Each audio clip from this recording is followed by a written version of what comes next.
Britain में औद्योगिक क्रांति। इंग्लैंड में सबसे पहले सन 1730 के दशक में कारखाने खुले, लेकिन उनकी संख्या में तेजी से वृद्धि 18वीं सदी के आखिर में ही हुई। गांव के बिखरे उत्पादन की जगह शहरों में एक छत के नीचे उत्पादन होने लगा। कारखानों में उत्पादन का मतलब है बहुत अधिक मात्रा में उत्पादन। इसे संभव बनाने के लिए पूंजी, मजदूर और उन चीज़ों की बाजार में मांग जरूरी है। ब्रिटेन में धनी व्यापारी थे जो पूंजी लगा रहे थे। वे अपने माल के लिए बढ़ती मांग को लेकर आश्वस्त थे। काम करने के लिए गांव व शहरों में मजदूर उपलब्ध थे। अब अधिक उत्पादन को कम समय में करने के लिए नई मशीनों का आविष्कार हुआ। आविष्कार और कारखाना। 18वीं शताब्दी में लगभग 26,000 आविष्कारों का पंजीकरण या पेटेंट किया गया, जिन्होंने उत्पादन प्रक्रिया के प्रत्येक चरण की कुशलता बढ़ा दी। प्रति मजदूर उत्पादन बढ़ गया और पहले से बेहतर माल भी बनने लगा।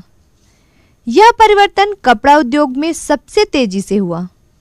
सूत काटने बुनने से लेकर कपड़े को अंतिम रूप देने तक के लिए मशीनें बन गई।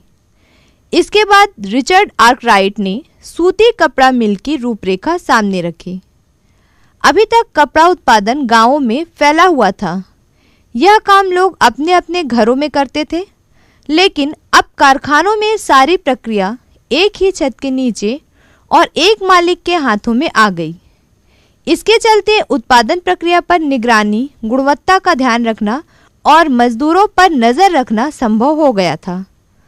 जब तक उत्पादन गांव में हो रहा था, तब तक ये सारी बातें संभव नहीं थी। लोहा इस्पात। मशीनों के व्यापक उपयोग में कई बाधाएं थी। अगर मशीनों से भारी मात्रा में काम लेना था तो उसके लिए मजबूत लोहे की जरूरत थी। इंग्लैंड इस मामले में सौभाग्यशाली था, क्योंकि वहाँ मशीनीकरण में काम आने वाली मुख्य सामग्रियाँ कोयला और लौह अयस्क बहुतायत मात्रा में उपलब्ध थे।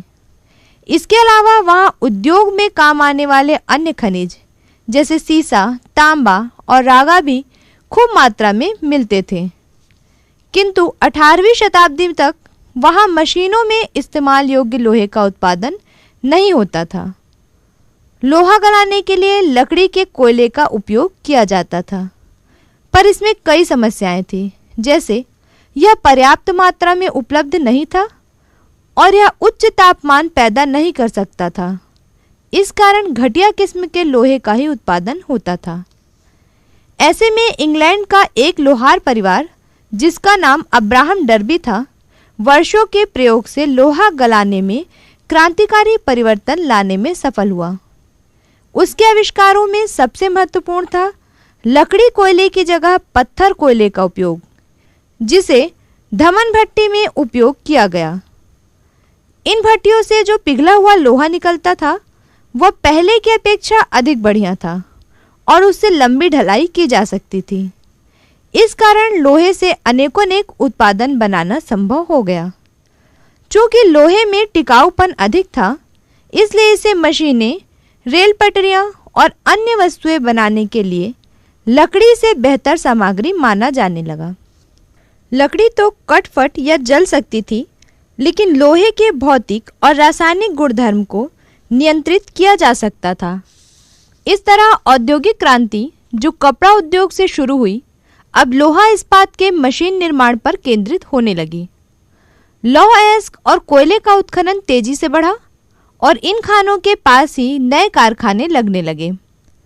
लेकिन औद्योगिक क्रांति को स्थिरता प्रदान करने के लिए दो और महत्वपूर्ण क्षेत्रों में बदलाव की जरूरत थी।